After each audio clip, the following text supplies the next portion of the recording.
As I've said many times before, the economic crisis of 2008 was only a speed bump on the way to the main event.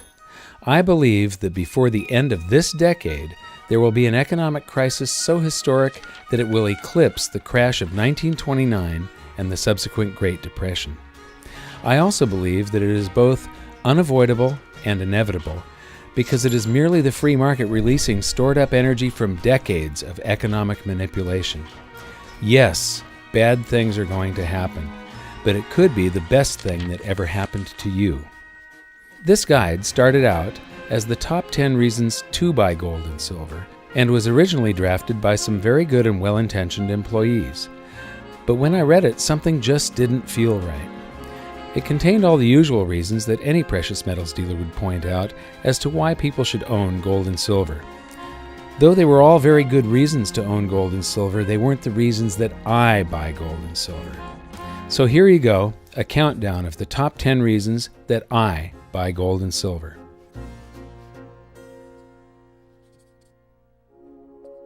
Top 10 reason number 10. All the world's currencies are fiat, and fiat currencies always fail. 99.9% of the world's population is unaware that we no longer use money. We use fiat national currencies. What is a fiat currency? Fiat currencies are faith-based. They are national currencies that are not backed by anything of value like gold. Instead, the government just declares that they have value, and as long as the people keep believing, they do have value, and the people accept them for a while. But here's the thing. There have been thousands upon thousands of fiat currencies throughout history, and they have all failed. 100%, no exceptions. But there is a vast difference this time around. Since 1971, for the very first time in history, all the world's currencies are fiat currencies simultaneously. Remember this as we progress through the top 10. All fiat currencies fail. Top 10 reason number 9, the current state of the global economy. Throughout history, societies have swung back and forth from quality money to quantity currency and back again. Originally, quantity currency took the form of debased coinage, like gold and silver that has been diluted by adding cheap and abundant base metals such as copper. Then it took the deceptive form of national currencies that were initially backed by money. In other words, they were claim checks on gold. But once these were established, governments then changed the laws to make fraud legal so they could print claim checks on gold that didn't exist. The next step was to sever the connection between money and currency entirely. Back when we used real money, gold would automatically balance all economies. When one country would experience an economic boom, they would import cheap goods from countries with depressed economies and lower wage rates. The outflows of gold from the boom country would cause a deflation, cooling the economy, while the countries experiencing gold inflows would boom, causing their labor rates to increase, which in turn would cause the prices of their goods to rise.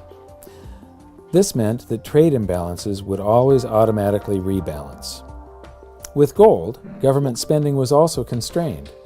If a government wanted to spend more than its income, also known as deficit spending, it had to borrow gold from the private sector. If the government borrowed too much gold, it would cause interest rates to rise, which in turn would slow the economy, which in turn would cause tax revenues to fall.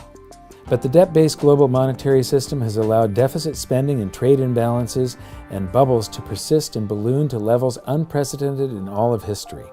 The credit debt bubble and the derivatives bubble threaten to take down the world economy.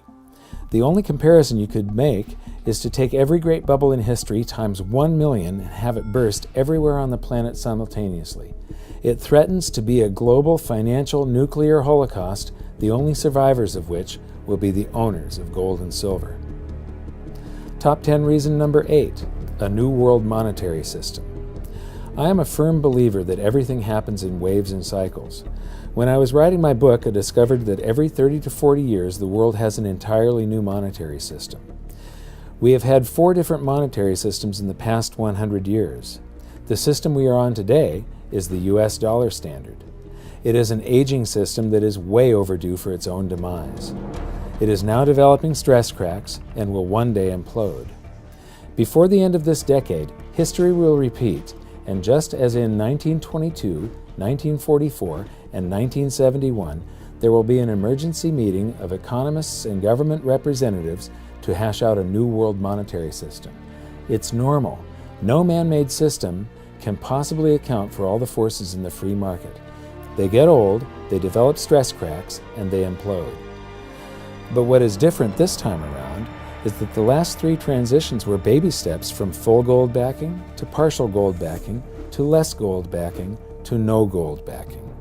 In each of these transitions, the system we were transitioning from had a component that could never fail: gold.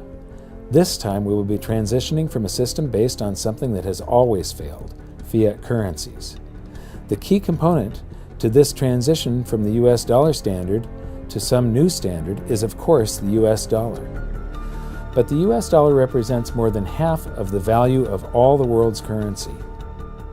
A dollar crisis would cast doubts on all fiat currencies, and the cascading effect of loss of faith could cause the rest of them to fall like dominoes.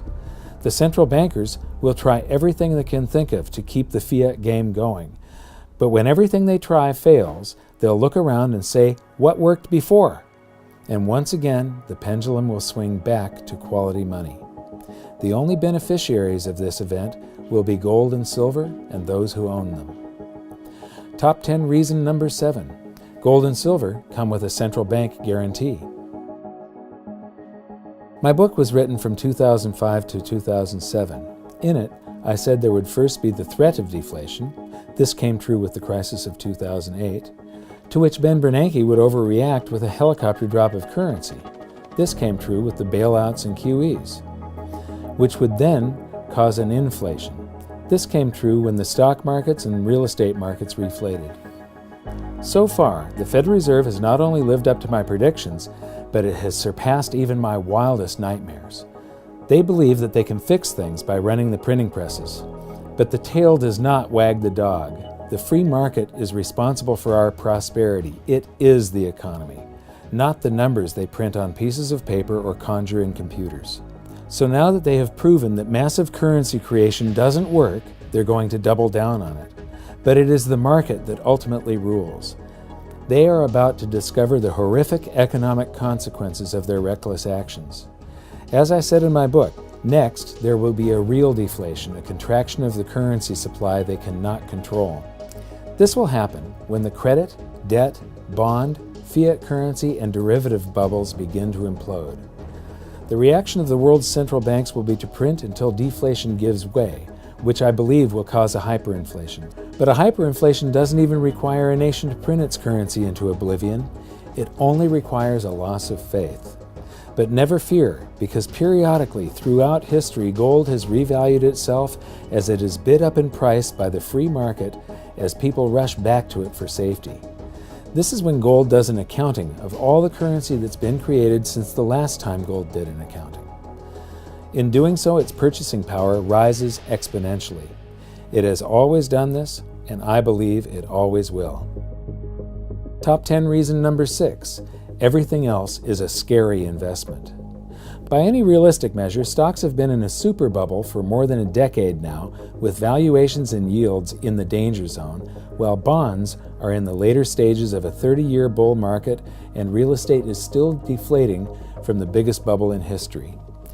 Dr. Robert Shiller of Yale University has compiled data on the stock market going all the way back to the year 1880. His research concludes that by one measure, the stock market has been in a bubble since 1998, and by his other measure, it is far bigger and more extreme than any prior bubble, including the stock market bubble of the Roaring Twenties that led to the crash of 1929.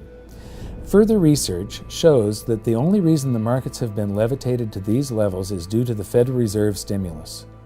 What will happen when increasing stimulus no longer works? I wouldn't want to be invested in stocks when it finally implodes. U.S. Treasury bonds have been a great investment for more than 30 years, but no bull market lasts forever. In fact, for the 37 years after World War II, bonds were such a bad investment that by the end of the 1970s they had earned the nickname certificates of confiscation. But that was back when countries were financially responsible. Now most countries on the planet run their finances like Greece, and the United States of America is leading the way. And as the world's central banks keep interest rates low, it's caused bond investors to take extraordinary risk in search of a reasonable return. We are now in a global bond bubble that dwarfs anything in history. I believe that this has made the bond market one of the most dangerous places to be invested in right now. Dr. Shiller is also the creator of the Case-Shiller Home Price Index. His data on real estate suggests that since the popping of the bubble in 2007, real estate values have bounced back into a small bubble. But what worries Dr. Shiller most is that institutional investment firms have bought up as much as 30% of the homes that were foreclosed on since the crash of 2008. This has the potential of making real estate as volatile as the stock market. If these firms ever decide to sell, they can dump thousands of homes on the market all at once, causing the 2008 real estate crash to look like the calm before the storm. Personally, the thought of investing in real estate right now is downright scary. So the stock market, bonds, and real estate are either in a bubble or have been in a bubble in the last decade. Gold and silver, however, haven't been in a bubble for more than 30 years, and from my measure still appear to be less than halfway through their bull market. The next great bubble will someday be gold and silver. It's just their turn. Top 10 reason number 5, market psychology. Nobody can really understand the markets or the economy, but you can get an inkling of what they're about if you understand what drives them, greed and fear. And the most entertaining part of monetary history is the study of their byproducts, manias, panics, bubbles, and crashes. When you study these, you quickly learn the meaning of the old saying, "The bull climbs the stairs, but the bear jumps out the window."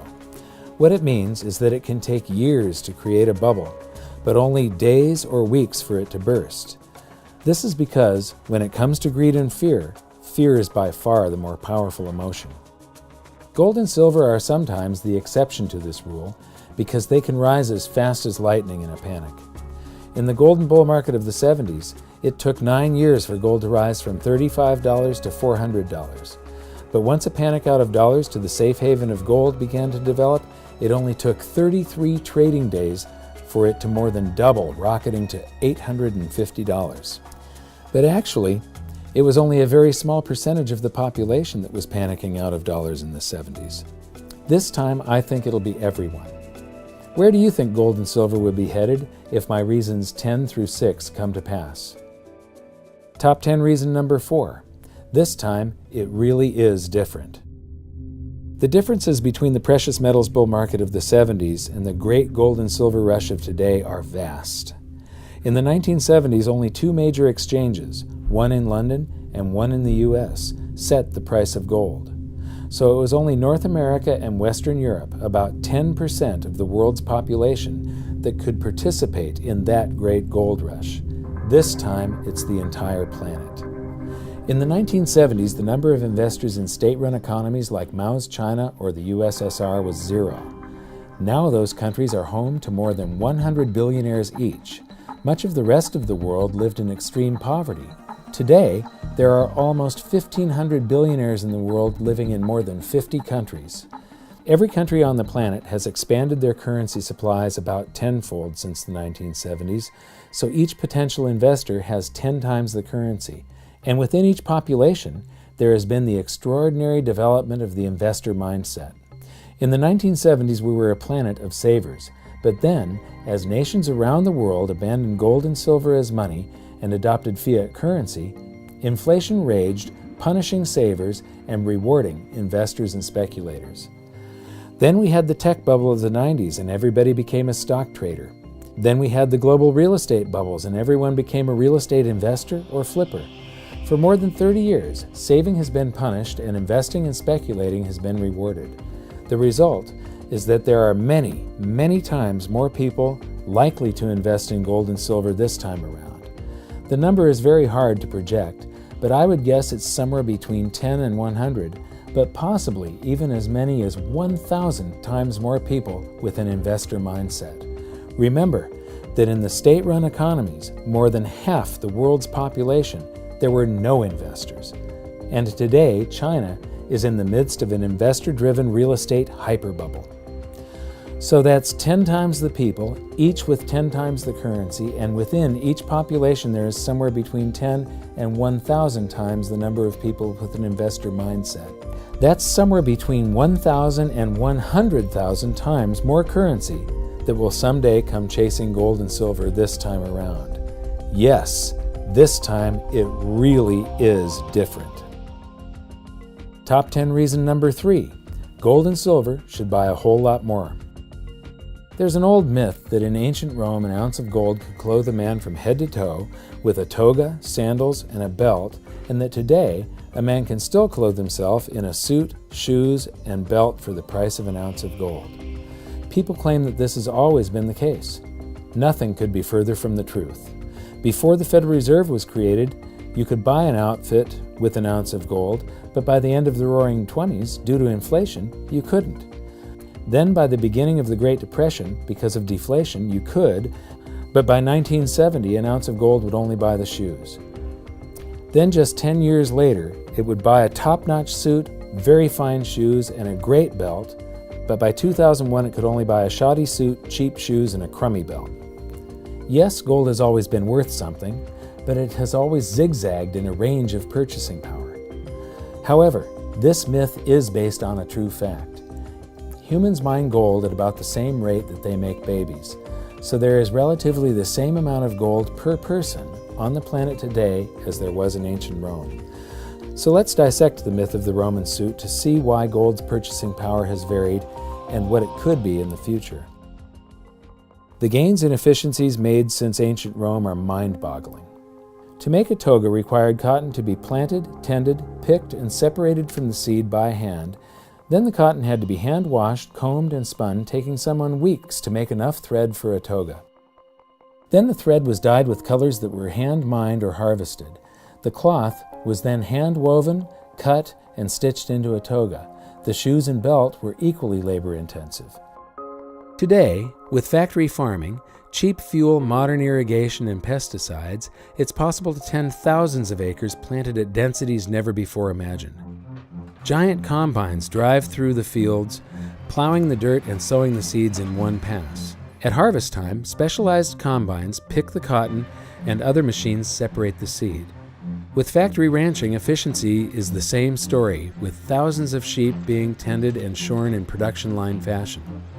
Then trucks deliver the cotton or wool to where it's washed, combed, and spun into miles of thread in minutes, then dyed with cheap mass-production dyes and woven into miles of cloth by machines, again in minutes.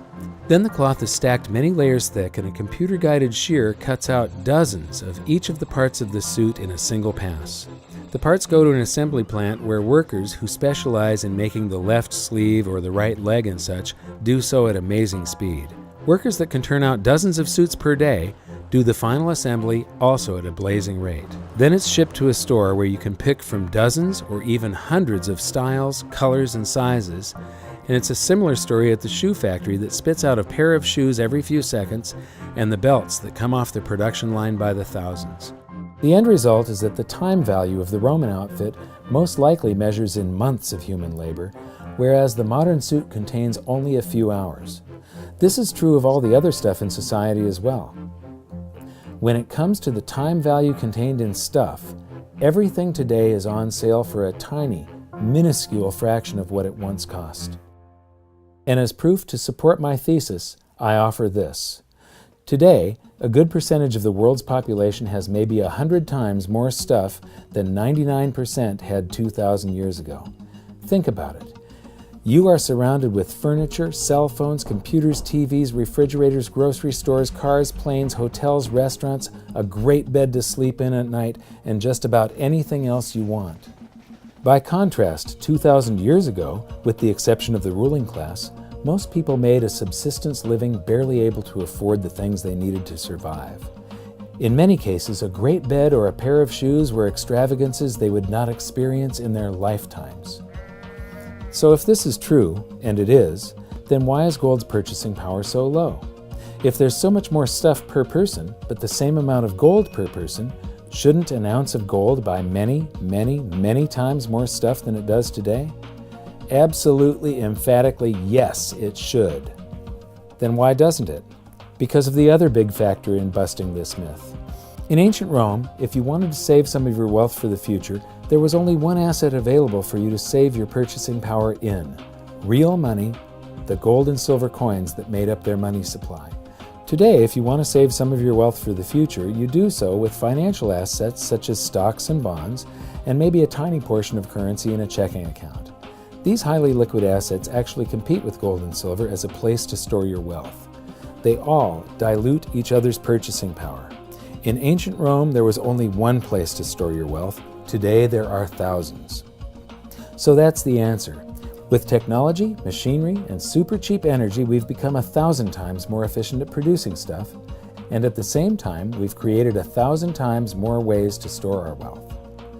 The gains in purchasing power that gold should have made, due to man becoming so much more efficient at making stuff, have been almost exactly offset by the proliferation of alternative liquid financial assets in which to store that wealth. If it weren't for all those competing currencies and alternative financial assets, gold would buy many, many times more stuff. So what happens to those alternate financial assets in the inevitable market crash that lies out there in the future? Those trusted financial assets suddenly become hocus-pocus voodoo financial assets as their value evaporates, just like those AAA-rated mortgage-backed securities did in the crash of 2008. What happens to fiat currencies in the coming currency crisis? All those currencies become hot potatoes that nobody wants, causing hard assets, like gold and silver, to be bid up to the moon. Either way, gold will buy a whole lot more stuff someday in the near future. Today, there is about $40,000 worth of liquid financial assets per person versus only $200 worth of investment-grade gold. That's a 200-to-1 ratio. That means that in a crisis, if just 10% of the wealth invested in those alternative financial assets were to come chasing gold, its price would rise 20-fold.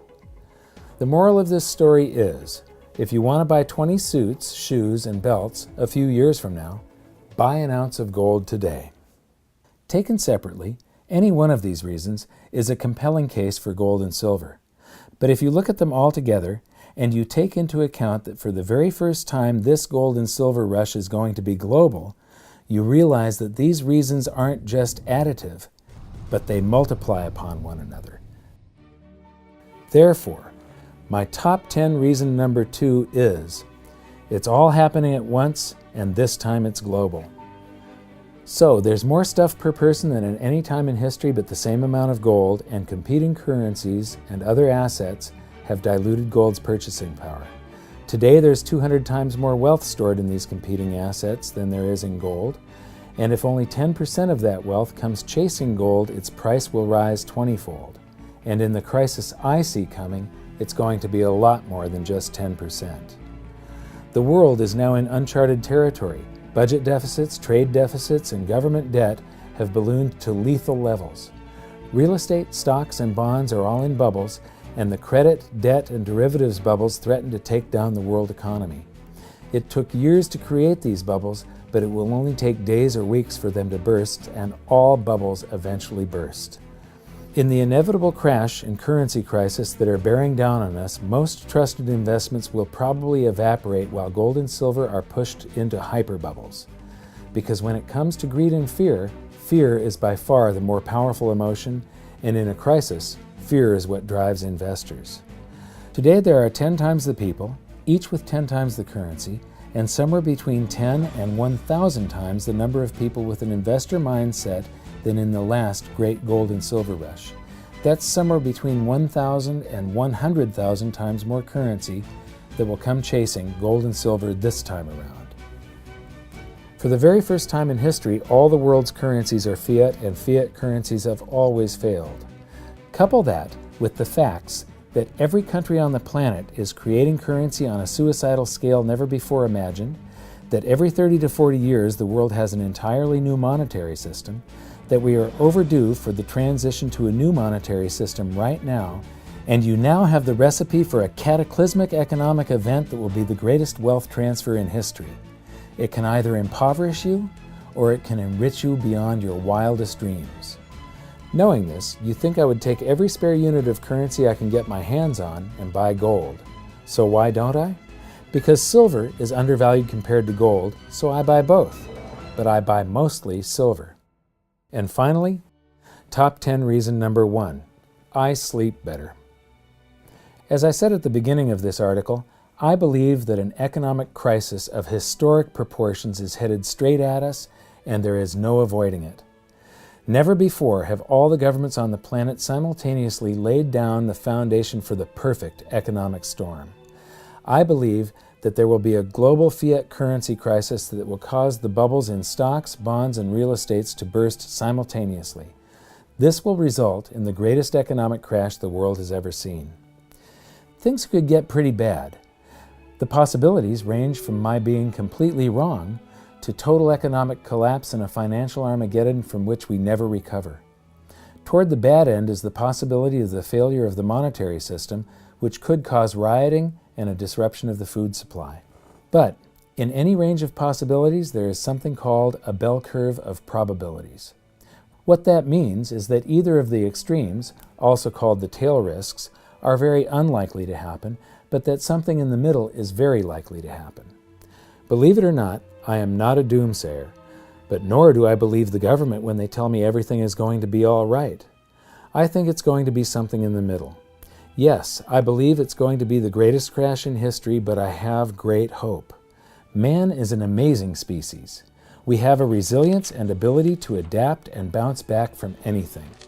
Yes, banks could fail, but new, more efficient ones would take their place. Yes, the world monetary system could collapse, but this could be a good thing.